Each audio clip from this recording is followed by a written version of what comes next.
Assalomu alaykum rahmatulloh. Ismim Habibulloh Karimov, Educorp kompaniyasi rahbariman. Biz kompaniyalarga ichki akademiya va ta'lim tizimini qurish bilan shug'ullanamiz. Shu vaqtgacha 30 dan ko'p loyihalar qildik, 700 dan ko'p video darsliklar topshirdik har xil kompaniyalarga. Ularning ichidan shu jumladan Ahmad Tea kompaniyasi, hamma biladigan, Zarqand qandolat fabrikasi, Novway, Молочный домик, Profi Farm, Cardinal Jetso va yana ko'plab kompaniyalar bilan ishlaganmiz. Ichki akademiya o'zi nimaga kerak kompaniyalarga? Nima foydasi bor? Biz ishlagan kompaniyalar nima foyda topdi deyiladigan bo'lsa, bu birinchisi mana hammaga ma'lumki, yangi xodim kompaniyaga keladigan bo'lsa, u kompaniya uchun passiv bo'ladi. Passiv va aktivni bilamiz. Ya'ni u hali nariga tajribali hamkasblariga o'xshab kompaniyangizga foyda keltirmayapti, lekin siz unga baribir oylik to'laysiz, obed olib berasiz, balki yo'l ko'ralarni to'lab berasiz, ofis xarajatlari bor. Ya'ni qisqa qilib aytganda, xodim sizga 1000 so'mlik foyda keltiryapti, lekin siz unga 3000 so'm to'layapsiz. 1, 2, 3 oygacha u kompaniyangizga moslashib, o'z ishini yaxshi bajaradigan bo'lgungacha. Qachonki u o'z ishini yaxshi o'rganib olsa, ishiga moslashib olsa, ana undan keyin bu kompaniyangizga aktivga aylanadi. Ya'ni unga siz 3000 so'm yoki 4000 so'm to'layapsiz, lekin sizga u kompaniyangizga 8000, 10000, 20000 foyda keltirishni boshlayapti. Mana ichki akademiya shu jarayonni qisqartirib beradi. Ya'ni yangi kelgan xodim kompaniyaga tezroq aktiv bo'lishiga yordam beradi. Ya'ni tezroq kompaniyaga foyda keltirishiga yordam beradi. Ikkinchi foydasi, kompaniyadagi eng zo'r bilimlarni, eng zo'r xodimlarning bilimini butun jamoaga tarqatishga yordam beradi. Ya'ni oddiy misol tariqasida savdo bo'limini oladigan bo'lsak, deylik 100 ta sotuvchingiz bor. Ichidagi 3 ta 4 tasi hammadan ko'ra yaxshiroq ishlaydi. Ya'ni 5, 6, 10 barobar ko'proq savdo qiladi. 30 ta 40 tasi o'rtacha ishlaydi, o'zini shu oylik rejasiga chiqadi va qolgani hatto oylik rejasiga ham chiqa olmaydi. Endi shu 3 ta 4 ta eng zo'r xodimlarning bilimini olib, upakovka qilib, butun jamoaga tarqatiladigan bo'lsa, mana bu yerdagi o'rtacha va rejaga ham chiqa olmayotgan xodimlarning natijasi bir necha barobar yuqoriroq bo'ladi. To'g'ri, mana bu yerdagi rejaga chiqa olmayotgan xodimingiz bularga o'xshab 10 barobar ko'p sotmaydi albatta, lekin hozirgi natijasiga qaraganda 2-3 barobar ko'proq sotishni boshlaydi. Ichki akademiyaning keyingi foydasi xodimlaringizning sadoqati yuqoriroq bo'lishiga yordam beradi. Oddiy qilib tushuntiradigan bo'lsak, agar xodim bugun mayli 3 million, 4 million oylik oladigan xodimdir, lekin u ko'rsaki, bu kompaniya uni rivojlantiradi, o'qitadi va natijada 1 yil, 2 yildan keyin u 15 million, 20 millionlik xodimga aylanishni biladigan bo'lsa, nima uchun u 500 ming so'm yoki 1 million so'm yaxshiroq taklif orqasidan boshqa kompaniyalarga ketib qolsin? Albatta ketmaydi. Sadoqati yuqoriroq bo'ladi va kerak bo'lsa boshqa yaxshi talantli o'rtoqlarni ham chaqirib keladi. Ya'ni agar ichki akademiyangiz bo'lsa, yaxshi talantlarni jalb qilishingiz mumkin va bor xodimlaringizni ham sadoqatini oshirishingiz mumkin. Siz bilan ko'proq ishlash imkoniyati bo'ladi. Ichki akademiya qo'yishingizning yana bir foydasi, mana ko'pimiz yaxshi xodimlarni qidirib yuramiz, qayerda bor ekan, nima ekan, nech pul ekan deb. Yaxshi xodimlar ma'lumki, masalan, agar bozordan oladigan bo'lsak, u qimmat, topish qiyin ularni. Endi agar o'zimizning kompaniyamizda ichki akademiyamiz bo'lsa, oddiy stajyorlikdan top menejerligigacha rivojlantiradigan bizning tizimimiz bo'ladigan bo'lsa, biz nima qilamiz? Ko'chadan qidirib, o'zimizdagi bor xodimlarni olib, tayyorlab, yaxshi xodim qilib tayyorlaydigan bizning tizimimiz bo'ladi. Biz ishlagan kompaniyalarda qanday natijalar bo'lgan deyiladigan bo'lsa, mana hozir 2-3 tasini sanab o'tamiz. Profi Farm kompaniyasida shu birinchilardan bo'lib shu yerda ichki akademiyani yo'lga qo'yganmiz. Bu yerda ichki akademiyani yo'lga qo'ygandan keyin xodimlarni rivojlantirishga ketadigan byudjet $22,000 ga qisqargan. Ya'ni xodimlarni osonroq adaptatsiya qilishni boshlaganmiz. Tezroq, osonroq adaptatsiya qilishni boshlaganmiz. Boya aytganimdek, tezroq ular kompaniyaga aktivga aylanishni boshlagan. Shuni hisobiga $22,000 tejaganmiz 1 yilda. Ibrohim Farm kompaniyasida yerda 4 oylik dastur tuzilgan ichki akademiya qilib, shundan o'tib chiqqan, muvaffaqiyatli o'tib chiqqan xodimlarni shu savdosini o'lchaganda umumiy 18% ga o'sish bergan edi. Bu taxminan shu 300 milliondan sal oshiqroq summada o'sish bergan edi savdosida. Ya'ni bir oylik savdosi shunaqa o'sish bergan. Zarqand kompaniyasida ularning mana 100 ga yaqin savdo vakillari bor edi va eksportga o'zlarining mahsulotlarini chiqarmoqchi bo'lganda, masalan, Qirg'iziston va Tojikiston bozoriga chiqqanda, shu ichki akademiyani rus tilida ham qilib berilgan hisobiga etga chiqishligi osonroq bo'lgan, etga agentlarni, boshqalarni o'rgatish mumkin bo'lgan. Sizlarga oxirgilardan bo'lib tashkil qilingan shu ichki akademiyaning natijalarini aytaman. O'zim uchun ham juda ham katta yangilik bo'ldi. qarang, 10 ta xodimni ishtirokchi sifatida shu ichki akademiya ularga yo'lga qo'yilgan edi. Savdosi qanchadan qanchaganligini aytmayman. Birinchi xodimni savdosi 254% ga o'sgan. Bu masalan 4 oy oldingi savdosidan hozirgi savdosi 146 millionga ko'proq bo'lgan. Ya'ni oldin 100 millionlik sotgan bo'lsa, hozir 246 millionlik savdo qilishni boshlagan bir oyda, bir oylik savdosi. Keyingi ishtirokchi 250% o'sgan. 129 millionga savdosi oshgan. Keyingisi 203%, 142 millionga oshgan savdosi. Keyingisi 664%, 123 million 83 ming so'mga ko'proq savdo qilishni boshlagan. 459%, 191%, 130%, 649%, ya'ni ta'lim bilan xodimlarda shunaqa o'sishlar qilish mumkin ekan, agar bunga to'g'ri yondashalinadigan bo'lsa. Bu sohaga o'zi og'riq tufayli kirib qolganman. 2020-yilda shu Profifarm kompaniyasida ish boshlagan bo'lsam, yerda boshqa bo'limda ishlardim o'sha paytda. Quloqqa ko'p chalinib qolardi. Har keyin majlislarda bu narsani eshitib qolardi. Ya'ni yerda treninglar o'tilardi. Bir 90 ga yaqin xodimlar bo'ladigan bo'lsa, qachon rahbar o'qitish kerak, o'qish qilishimiz kerak, qachon trening qilasanlar deyilgandagina shu treninglar tashkil qilinardi. Keyin xodimlar ham qiziqishsiz shu mana shu o'qish qilish kerak ekan deb turib, yerda yig'ilib o'qishlar bo'lardi. Bu narsa, ya'ni treninglar tizimli tashkil qilinmagani, shu majburlikdan bir o'qilgani ko'p takrorlanurganidan keyin shu bo'limga meni kiritishni shu iltimos qilgan edim. Mana shu bo'limga ko'chiringlar, shu yerda bir islohot qilamiz deb. Kompaniya tez o'sib kelayotgan jarayonda edi. Ya'ni xodimlar soni keskin o'sishi, savdo, keyin yangi mahsulotlarning kirib kelishi, shunaqa paytda kuchli soatda ishlaydigan ichki akademiyani yo'lga qo'ymasdan bu narsani iloji yo'q edi. O'ylang, har bitta xodimni kompaniyaga moslashtirish juda ham qimmatga tushadi kompaniyaga. Va agar ko'p xodim olinadigan bo'lsa, buni tez amalga oshirish kerak edi. Shu Alloh yordami bilan mana shu ishda 2 yil ishlangan bo'lsa, kompaniya savdoda 3x o'sgan. Ya'ni bu yerda kichkina summalar emas, katta summalarda o'sish bo'lgan edi. Shunaqa qisqa vaqtda tez o'sish bo'lgan edi. Xodimlar ham tasavvur qiling, masalan 2,5 barobar ko'p xodimni olgungacha nechta xodimni saralab, uni nechtasini olib tashlab, nechtasini ishga qo'yilgan edi. Ichki akademiyani yo'lga qo'yganimizdan keyin bitta xodimni kompaniyaga moslashtirish 4 barobargacha arzonlashgan. O'zi ichki akademiyani yo'lga qo'ymasa, kompaniyalar nima yutqizadi deyilsa, ko'plar buni hisoblab ham ko'rmaydi. Mana yangi xodimni kompaniyaga moslashtirishi, ya'ni adaptatsiyani o'zini narxi bor. O'rtacha masalan 500-600 dollar ketib qoladi. Boyaga aytganimdek, yangi xodim o'zini ishini yaxshi bajarib ketgunigacha o'rtacha 2 oy yoki 3 oy ketadigan bo'lsa, shu vaqt davomida siz unga oylik to'laysiz, to'g'rimi? Yo'q deganda 4-5 milliondan to'lasangiz ham 10 million shuni o'zida ketyapti. Keyin yo'l kirasi, obeti bor. Keyin tajribali hamkasbini u vaqtini oladi bu ishni o'rgangungacha. Masalan 10 million oylik oladigan xodimni 20% vaqtini olgan taqdirda ham 2 million so'm bunga ish o'rgatishni o'ziga bunga pul to'layapsiz. Shuni xarajatlari. Ya'ni bitta xodimni ishga moslashib ketishi taxminan kompaniyalarga 500-600 dollarga tushadi.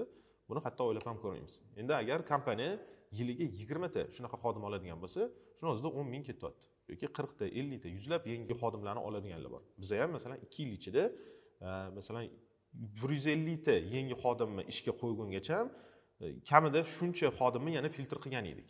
Shunaqa bo'ladiki, keladi, uni o'qitasiz, hamma bilimlarni berasiz, 2 haftadan keyin ketib qoladi. Uzr, menga bu ish to'g'ri kelmas ekan deb. Endi agar o'qitmasdan ishga qo'yaveradigan bo'lsangiz, mijozlarning yonida yuzingizni yerga qaratib qo'yishi bor. Yoki agar ishlab chiqaruvchi bo'lsangiz, braklar ko'payadi, ichki akademiyamiz bo'lmagani uchun. Yoki yana nima bo'lishi mumkin? Ko'pincha rahbarlar buni bilmaymiz. Ko'p mas'uliyat, yuk bo'lim rahbarlariga tushib qoladi.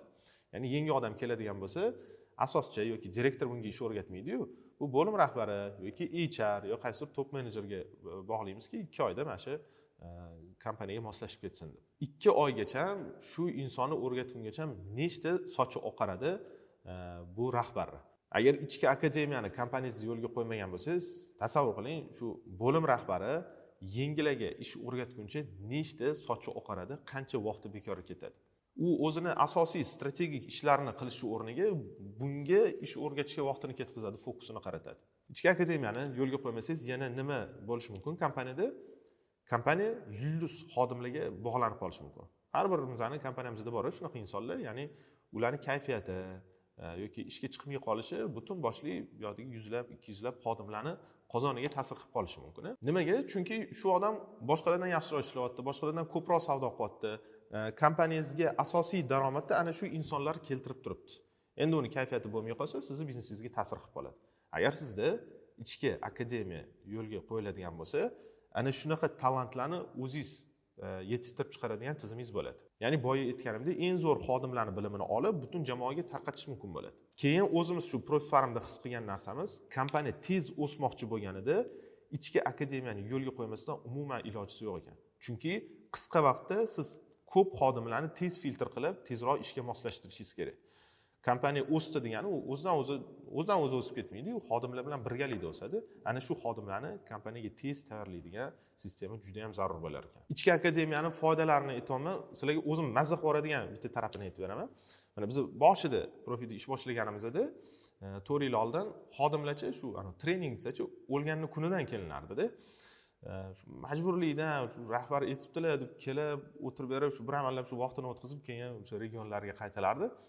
Hozir mana bizdan taniganlar aytishadi, tasdiqlashadi, ishonasizmi, xodimlar pul berib o'qiydi. Mana o'zingiz ayting, qaysi kompaniyada shu pul berib o'qiydigan xodimlar bor? Ichki akademiyani qadri shunchalik ko'rsatilganki, ya'ni shuni o'qigandan keyin qanaqadir natijalarga erishyaptiki, ular pul berishga tayyor. O'zi oldindan masalan kam ham pul berishmaydi. Oddiy masalan xodimlarni oladigan bo'lsak, bitta kitob olishga ham to'g'risi pulni qizg'anadi oddiy kompaniyalarda. Lekin bizda o'sha kitobning pulidan 10 barobar ko'proq bo'ladigan summani to'lab, bir oyda bir marta o'qish qilib beringlar deyshadi. Mana shu narsadan mazza qilamiz. Ya'ni berilayotgan bilan foyda bo'layotgan ekan. Savdo oshyapti, daromad oshyapti, lavozim oshyapti ular. O'zimda bitta og'riq bor. Ya'ni mana hozir har xil biznes treninglar tashkil qilyapti. Ko'pincha rahbarlar, top menejerlar, nari borsa bo'lim rahbarlar borib, o'qib, shu bilimlarni oshirib kelishyapti. Lekin mana ko'p biznes egalari bilan gaplashamiz. Oxirgi, masalan, ijroni qiladigan xodimlarni bilimiga e'tibor berilmaydi. Ya'ni rahbarlar o'qiyapti, lekin asosiy ishni bajaradigan xodimlarni bilimiga unaqa katta e'tibor berilmaydi. Nimaga? Chunki ularni hammasini o'qitish qimmat-ku. Masalan, bitta ikkita xodimga 1000-2000 dollar berib o'qitasiz, lekin qolgan 100lab, 200lab yoki mayli kichikroq kompaniyalarda 30ta, 40ta xodimni o'qitishga katta byudjet ketib qoladi deyshadi. Mayli, agar byudjetni ham chetga surib qo'yadigan bo'lsak, bu xodimlarni o'qitgandan keyin qanaqa natija bo'lishini o'lchashni ham bilmaymiz. Shuning uchun ham o'qitmaymiz. Ya'ni mana o'qishiga investitsiya qilindi, u qanchalik ertaga bizga natija berishi noma'lum, mavhum bo'lib qoladi. Shuning uchun ham nari borsa 1 yilda 1 yilda 2 marta team buildinglar o'tkazib, o'sha yerda bitta ikkita treninglar o'tkaziladi. Lekin agar men sizga xodimni olayotgan bilimi kompaniyangizni maqsadlariga erishishda qanchalik xizmat qilishini raqamlarda o'lchab ko'rsatib beradigan tizimni o'rgatadigan bo'lsam qanchalik qiziq bo'lardi. Buni 30 dan oshiq loyihalarda ishladik. 800 ga yaqin darsliklar tayyorlab bergan bo'lsak, har xil yo'nalishlarga hozirda yurtimizdagi barcha kompaniyalar ichki akademiyani yo'lga qo'yib, buni mazasini tatib ko'rishini. Ya'ni xodimlarni o'qitish orqali biznesini qanchalik rivojlantirishi mumkinligini sezishsin, ko'rishsin. Endi xizmatimizdan foydalanishga hammani ham hozircha, masalan, byudjet yetmaydigan bo'lsa, hozirda har bir kompaniyani eshigiga bu narsa yetib borishiga. Shu munosabat bilan shuncha yillik tajriba asosida shuni metodologiyasini, ya'ni kursini tuzib chiqdik. Ya'ni kompaniyadagi rahbarlar o'zi, yo HRS yoki bo'lim rahbari, top menejer va hokazo kelib kompaniyada qanday qilib ichki akademiyani qadamma-qadam yo'lga qo'yish mumkinligini o'rgatamiz. Bu nima degani? Yangi stajyor ishga kirib kelgandan top menejer bo'lgungacha nima qadamlar bor, nimalarni o'rganish kerak, qanday o'rganish kerak, qayerda o'rganish kerak, hammasini o'rgatamiz. Butun boshli kompaniyangizda ichki akademiyani yo'lga qo'yish. Bu 6 ta moduldan iborat, 1,5 oy davom etadi. Bir haftada bir yig'ilib dars o'tiladi, uyvaza beriladi, kompaniyada borib bu narsani bajarib kelasiz. Ya'ni kurs qay tartibda o'tadi va uni ichida nimalar bo'ladi? Bu 6 haftadan iborat programma. Bir haftada bir marta yig'ilamiz, uyvaza beramiz, kompaniyangizda borib bu narsani bajarib kelasiz. Va hokazo. Qadamma-qadam, birma-bir o'tib, uyvaza berib, kompaniyangizda shuni joriy qilib borilaveradi. 6 hafta davomida kompaniyangizda ichki akademiya yo'lga qo'yiladi. Bu narsani amalga oshirish jarayonida o'zimizdan savollar so'rashingiz mumkin. Kuratorlar biriktiriladi. Tushunmagan joylarni kuratorlardan so'rash mumkin. Bundan tashqari, mana shuncha yillik tajriba asosida har xil bizning qo'llanmalarimiz bor. Ya'ni shu xodimlarni bilimini o'lchashda, kompaniyani maqsadini aniqlashda yoki qaysi darsliklarni tayyorlash ro'yxatlari, ya'ni bir qancha bizning qo'llanmalarimiz bor. Buni topgunimizcha nechta narsani xato qilib bu narsalargacha yetib kelingan. Shularni ham dars davomida berib boramiz, ya'ni tayyor qo'llanmalar bo'ladi. Keyin siz boshqa kurslarda uchratmagan unikal bir narsani ham yo'lga qo'yganmiz.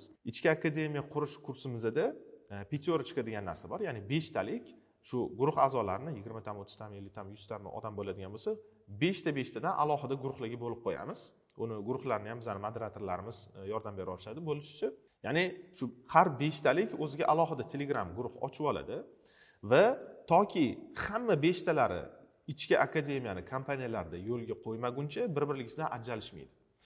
Bu juda ham zo'r networking bo'lishiga yordam beradi. Bir-biringizdan tajriba o'rganasiz, bir-biringizga yordam berasiz. Kerak bo'lsa bir-biringizni kompaniyangizga borib ekskursiya qilasiz. Bu o'zingiz sohangizda yangi qirralardan qarab, boshqacharoq yondashishlar qilishga yordam beradi. Keyin yopiq Telegram guruhimiz bo'ladi. Buni biz har xil kompaniyalarda har xil keyslar bo'ladi. Ular bilan ulashib boraman. Mana men bitta bunaqa qilish kerak ekan, men bitta bu narsani qiluvdik, ishlamadi. Mana bu narsani qiluvdik, yaxshi effekt berdi deb turib, erta o'zimizning insightlarimizni, keyslarimizni bo'lishib boramiz. Oxirida sertifikat yoki diplom beramiz. Kimlarga sertifikat, kimlarga diplom? Barcha ishtirokchilar uchun sertifikat beriladi, lekin kimki o'zining kompaniyasida ichki akademiyani yo'lga qo'ysa va uni diplom ishi sifatida yoqlab bersa, uni diplom bilan ham taqdirlaymiz. Bu tajribalar hosil bo'lgunicha kamida $100,000 dan ko'proq resurslar sarflangan, ya'ni bizni har yili bir 10 dan ko'p har xil gipotezalarni sinaymiz, har xil metodikalarni sinab ko'ramiz. Ya'ni qaysidir narsalar ishlaydi, qaysidir narsalar umuman ishlamaydi. Shuni sayqallab eng yaxshi ishlaydiganini olib, keyin masshtablashtirib boramiz. Ana shu bilimlarni olish imkoniyati bo'ladi. Keyin buning ichida shu xodimlaringizni rivojlantirishga doir bo'lgan 30 dan ko'p instrumentlar yig'ilgan bo'ladi. Juda ham ko'p keyslar bo'ladi. Biz mana shuncha loyihalar bilan ishlagan bo'lsak, har birida bir nechtalab bizda eksperimentlar yoki keyslar bo'lgan. Ana shular bilan ham ulashamiz. Ya'ni xizmat ko'rsatishda mana bunaqa qilsa bo'ladi, ishlab chiqarishda bunaqa, sotuvchilarga mana bu bilimlarni bersangiz tezroq o'sish beradi. Birinchi buni bering, keyin buni bering, keyin mana buni qiling deb turib, ya'ni tajribalar bilan ulashib boramiz. Keyin kursi ichida xodimlarni rivojlantirish bo'limini umumiy xaritasini ko'rsataman. Masalan, darslik tayyorladim, o'qitdim, bo'l, shu bilan yaxshi bo'lib ketadi degan narsa u noto'g'ri tushuncha. Albatta unaqa bo'lmaydi. Uni o'zini yo'llari bor. Birinchi qadam nima, ikkinchi qadam nima, shu 5 qadamli xodim ko'nikma hosil qilish qadamlari bor. U narsalarni ham butun boshli xaritasini ko'rsatamiz sizga. Keling, 6 ta modul nimadan iborat bo'lishini qisqa tushuntirib ketaman. Birinchi modulda ichki akademiya o'zi nima va nima uchun kerak? Shu narsani o'tamiz. Qanaqa foydalari bor, raqamlarda qanaqa o'lchanadi? Keyin yangi xodim ko'nikma hosil qilgani uchun qanaqa qadamlari bor? Nima uchun kattalarni boshqacha o'qitish kerak? Pedagogika bor va andragogika bor. Andragogika bu yosh kattalarni o'qitish, pedagogika yoshlarni o'qitish. Mana bu qanaqa amalga oshirishini mana shu modulda o'tamiz. Ikkinchi modulda maqsadlar, ya'ni kompaniyani maqsadlarini o'rganib olish haqida bo'ladi. Toki o'qish uchun bo'lish kerak emas. Bu o'qitilayotgan bilim kompaniyani qaysidir maqsadiga olib borish kerak. Bu yil savdoda 1,5 barobar o'smoqchimiz yoki mana bu mahsulotni 3 barobar ko'proq sotmoqchimiz. Ishlab chiqarish samaradorligini 2 barobar ko'paytirmoqchimiz. Mijozlardan tushadigan shikoyatlar sonini 2 barobar qisqartirmoqchimiz va hokazo. Kompaniyaning o'zining maqsadlari bor, ana shularni aniqlashni o'rganamiz. 3-modulda xodimni A va B nuqtalarini o'rganib olamiz. Kompaniyaga nima kerakligini bildik. Ana shu maqsadlarga yetish uchun xodimlardan qanaqa ko'nikma kerakligini bildik va hozirgi xodimlarni bilimini o'lchab olamiz. Shunda bizda orada bo'shliq chiqadi. Keyingisi mana shu bo'shliqlar asosida endi darsni tayyorlashni boshlaymiz. Biz mana kompaniyalarga darslikni tayyorlab berayotgan bo'lsak, har birini bir nimadir bekitmasdan o'rgatamiz. Qanaqa qilib biz kompaniyalarga shu darslikni tayyorlab berishimiz bo'yicha. Montajda nimaga e'tibor berish kerak? Syomkada, sex zadaniyasida har birida o'zimizning qo'llanmalar bor, o'shalarni sizlar bilan bo'lishamiz. 5-modulda endi tizim o'rnatamiz. Bizda maqsad bor, xodimlarni bilimini bilib oldik, darsliklarni tayyorladik, endi tizimlashtiramiz. Ichki akademiya soatdek ishlashi uchun buni tizimini joriy qilamiz. Buni 5-modulda o'tamiz. Va nihoyat oxirgi bo'limda bu rivojlantirish. Endi shuncha yasagan narsamizni endi kompaniyada joriy qilishni boshlaymiz. Joriy qilganda ham ta'limning har xil formatlari bor. Onlaynda, offlaynda, treninglar, olimpiadalar qanaqa o'tkaziladi, razborlar qanaqa o'tkaziladi, shu o'zimiz qanaqa o'tadigan bo'lsak, kompaniyalarga shularni ichini to'liq ochib beramiz. Va oxirida buni nazorat qilishni o'rgatamiz. Ya'ni qadam-qadam nazorat qilib, kompaniya maqsadiga yetishi uchun xodimlar shu ko'nikmalarni qanchalik o'zlashtirib boryapti, qanchalik shuni hosil qilyapti, buni nazorat qilishni o'rgatamiz. Ichki akademiyani yo'lga qo'ymaslik kompaniyangizga necha pulga tushishi mumkin. Boya aytganimizdek, yangi xodim kompaniyaga aktivga aylanishi uchun, ya'ni moslashtirish uchun unga $500-600 xarajat qilar ekanmiz. Yiliga 20 ta, 50 ta xodim oladigan bo'lsa, yiliga $25,000 shuni o'ziga ketib qolyapti, biz sezmaymiz ham buni. Keyingisi boya aytganimizdek, kompaniya yulduz xodimlarga bog'liq bo'lib qolishi mumkin.